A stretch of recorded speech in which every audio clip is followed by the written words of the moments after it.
Assalamualaikum warahmatullahi wabarakatuh. Yang terhormat Ibu Ise Anggraini, SAK, MAK, AKCA. Kami dari kelompok 5 akan mempresentasikan atau menjelaskan materi ke-13 yaitu manajemen sumber daya manusia dan manajemen operasi. Tujuan kami membuat video ini adalah untuk memenuhi tugas akhir semester mata kuliah konsep dasar bisnis. Manajemen sumber daya manusia itu apa? Manajemen sumber daya manusia adalah suatu ilmu atau cara bagaimana mengatur hubungan dan peranan sumber daya atau tenaga kerja yang dimiliki oleh individu secara efisien dan efektif, serta dapat digunakan secara maksimal sehingga tercapai tujuan atau goal bersama perusahaan, karyawan, dan masyarakat menjadi maksimal. Adapun unsur sumber daya manusia itu adalah manusia sendiri, tetapi manajemen sumber daya manusia juga menyangkut desain dan implementasi sistem perencanaan, penyusunan karyawan, pengembangan karyawan, pengelolaan karir, evaluasi kinerja, kompensasi karyawan, dan hubungan ketenaga kerjaan yang baik. Manajemen sumber daya manusia juga melibatkan semua keputusan dan praktik manajemen yang mempengaruhi secara langsung sumber daya manusia itu sendiri. Selanjutnya, di sini saya akan menjelaskan mengenai tujuan manajemen sumber daya manusia. Yang pertama, ada tujuan organisasional. Tujuan ini ditunjukkan untuk dapat mengenali keberadaan manajemen sumber daya manusia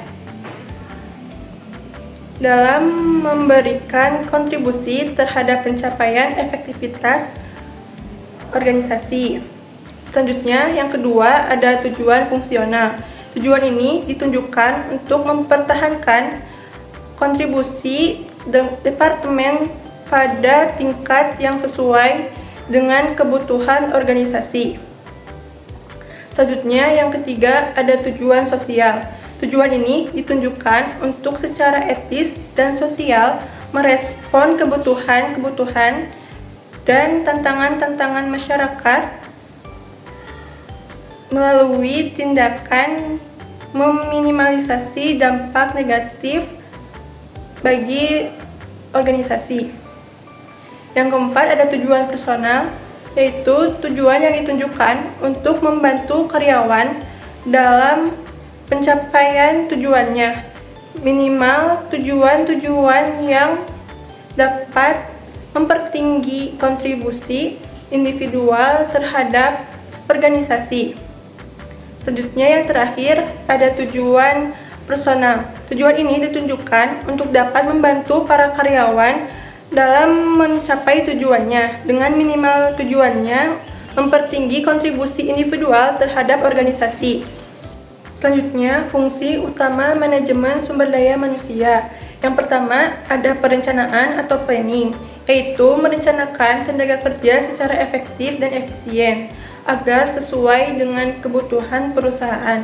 Yang kedua, ada pengorganisasian atau organizing, yaitu suatu kegiatan untuk mengarahkan semua karyawan dengan menetapkan pembagian kerja dan hubungan kerja. Selanjutnya, yang ketiga ada pengarahan atau directing, yaitu kegiatan mengarahkan semua karyawan agar mau bekerja sama dan bekerja secara efektif dan efisien dalam mewujudkan tercapainya tujuan perusahaan. Selanjutnya, yang keempat ada pengendalian atau controlling, yaitu suatu kegiatan semua karyawan agar menaati peraturan perusahaan dan bekerja sesuai dengan rencana. Selanjutnya, yang kelima ada rekrutmen dan seleksi, yaitu suatu proses untuk menemukan atau mencari calon dan kandidat tenaga kerja yang tepat untuk memenuhi kebutuhan manajemen sumber daya manusia perusahaan. Selanjutnya, yang terakhir ada kompensasi, yaitu pemberian imbalan jasa dan balas jasa perusahaan terhadap jasa-jasa yang telah diberikan oleh tenaga kerja. Contoh bisnis berbasis manajemen sumber daya manusia yaitu perusahaan Google, di mana Google berfokus pada budaya kerja inovatif dan kesejahteraan karyawan, dan melakukan rekrutmen berbasis data, fasilitas kreatif, dan fleksibilitas kerja, dan menghasilkan karyawan produktif, yang menjadikan Google menjadi pemimpin di industri teknologi.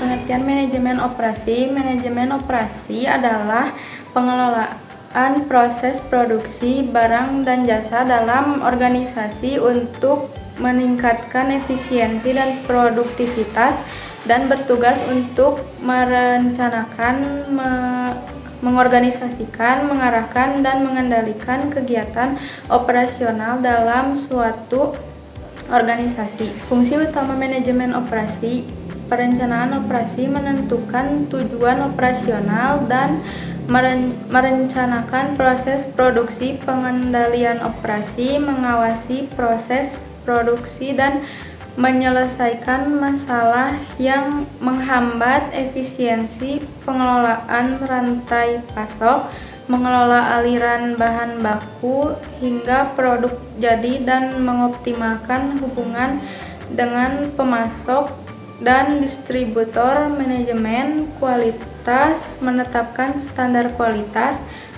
produk atau jasa dan melakukan kontrol kualitas secara konsisten. Inovasi dan teknologi: mengintegrasikan teknologi baru dalam proses produksi dan meningkatkan efisiensi melalui otomatisasi. Tujuan manajemen operasi: yang pertama, meningkatkan produktivitas untuk menghasilkan lebih banyak dengan sumber daya yang ada. Lalu yang kedua, mengurangi biaya dengan menghemat pengeluaran tanpa mengorbankan kualitas. Lalu yang ketiga, meningkatkan kualitas dengan membuat produk atau jasa yang memuaskan pelanggan. Lalu yang keempat, memastikan kepuasan pelanggan dengan memberikan produk atau jasa tepat waktu dan sesuai kebutuhan. Lalu yang kelima, efisiensi proses dengan membuat pekerjaan lebih cepat dan mudah. Lalu yang keenam, mendukung strategi organisasi dengan berperan dalam mendukung pencapaian tujuan strategis perusahaan dengan menyediakan produk atau jasa berkualitas tinggi secara konsisten. Contoh bisnis berbasis manajemen operasi diantaranya ada Amazon. Mengapa Amazon? Karena logistik dan pengelolaan rantai pasok yang unggul, lalu automasi gudang menggunakan robot, dan pengiriman cepat atau same day delivery, lalu hasil mendominasi pasar e-commerce global dengan pengalaman pelanggan yang luar biasa. Contoh bisnis gabungan sumber daya manusia dan manajemen operasi diantaranya ada McDonald's. Sumber daya manusianya pelatihan standar operasional global, dan manajemen operasinya sistem dapur yang efisien untuk konsistensi produk. Hasil menjadi pemimpin global dalam industri makanan cepat saji. Lalu yang kedua ada Tesla. Sumber daya manusianya mencari dan mengembangkan talenta teknologi tinggi, dan manajemen operasinya produksi mobil listrik dengan teknologi mutakhir dan hasil pionir dalam industri kendaraan listrik. Selanjutnya di sini kami akan menjawab pertanyaan-pertanyaan dari Dina Novita Mulyawati. Yang pertama, bagaimana cara mengembangkan sumber daya manusia agar lebih adaptif dan inovatif? Lalu pertanyaan kedua dari Wildan Mulyana, yaitu bagaimana pendapat Anda mengenai PHK yang dilakukan oleh perusahaan? Lalu pertanyaan ketiga dari Miftahul Farid, yaitu bagaimana kita mengembangkan sumber daya manusia secara berkualitas agar tidak tergantikan oleh AI. Di sini saya akan menjawab pertanyaan dari Dina Novita Mulyawati, yaitu bagaimana cara mengembangkan sumber daya manusia agar lebih adaptif dan inovatif. Kami memiliki banyak cara, yaitu yang pertama, menumbuhkan mindset untuk mendorong keberanian, mencoba hal-hal baru dan belajar dari kegagalan. Lalu yang kedua, pelatihan dan pengembangan diri dengan menyediakan training, mentoring, dan pembelajaran digital. Lalu yang ketiga, meningkatkan teknologi dengan melatih penggunaan alat digital dan inovasi teknologi. Lalu yang keempat, membangun budaya kerja yang terbuka dan mendukung ide baru. Lalu yang kelima, memberikan penghargaan bagi ide dan solusi baru yang bermanfaat. Untuk pertanyaan kedua, bagaimana pendapat Anda mengenai PHK yang dilakukan oleh perusahaan? Jawabannya, menurut pendapat kami, cut off karyawan atau PHK harus dilakukan dengan adil dan profesional. Jangan melakukan PHK dengan alasan yang tidak masuk akal dan diusahakan untuk mencari solusi yang bijak. Dan kalau memang harus dilakukan PHK, pastikan ada kompensasi yang layak dan komunikasi yang baik agar tidak merugikan karyawan dan tetap menjaga reputasi perusahaan. Pertanyaan selanjutnya adalah, bagaimana cara kita mengembangkan SDM secara berkualitas agar tidak tergantikan oleh AI? Untuk mengembangkan SDM agar tidak tergantikan oleh AI, fokusnya adalah meningkatkan keterampilan yang AI sulit gantikan dan memanfaatkan teknologi sebagai alat bantu, bukan sebagai pengganti. Cara mengembangkan sumber daya manusia secara berkualitas yaitu memperkuat soft skill. AI mungkin bisa menganalisis data, tapi kreativitas, empati, komunikasi, dan kepemimpinan tetap jadi unggulan manusia. Kedua, tingkatkan literasi teknologi. Ajarkan sumber daya manusia cara bekerja dengan AI, bukan melawannya agar bisa menggunakannya untuk efisiensi.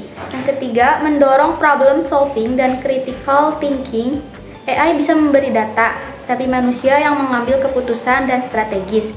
Yang selanjutnya, adaptasi dan inovasi berkelanjutan. Sumber daya harus tetap terus belajar, mengikuti tren, dan berani berubah agar tetap relevan. Yang terakhir, fokus pada keunikan manusia, mengembangkan empati, etika, negosiasi, dan kecerdasan emosional yang sulit digantikan oleh AI. Baik, kesimpulan dari materi kali ini adalah manajemen sumber daya manusia dan manajemen operasi adalah dua pilar penting dalam sebuah organisasi dan perusahaan. Keduanya harus bersinergi untuk mencapai keberhasilan dalam organisasi maupun perusahaan secara keseluruhan. Baik, sekian presentasi dari kami. Mohon maaf apabila banyak kesalahan dan kekurangan. Ditutup saja dengan doa. Wabillahi taufiq wal hidayah. Wassalamualaikum warahmatullahi wabarakatuh.